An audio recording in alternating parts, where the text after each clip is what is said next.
A ò ní kọ́mọdé ó má dẹ́tẹ̀ tó bá ti lè dágbó gbé.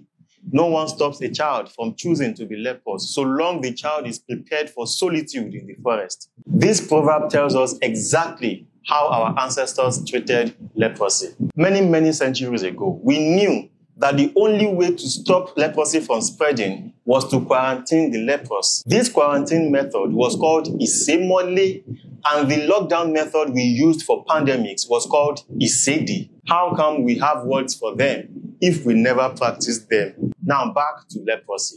In those days, lepers were kept and treated deep in the forest, as far away as possible from the rest of the people, because they knew that leprosy was dangerously contagious.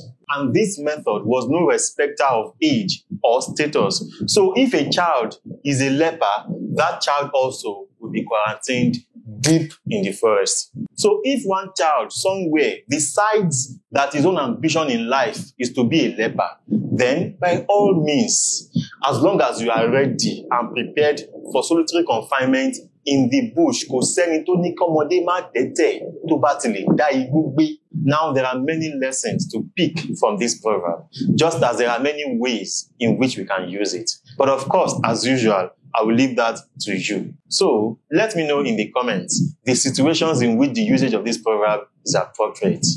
Wàá ṣeré.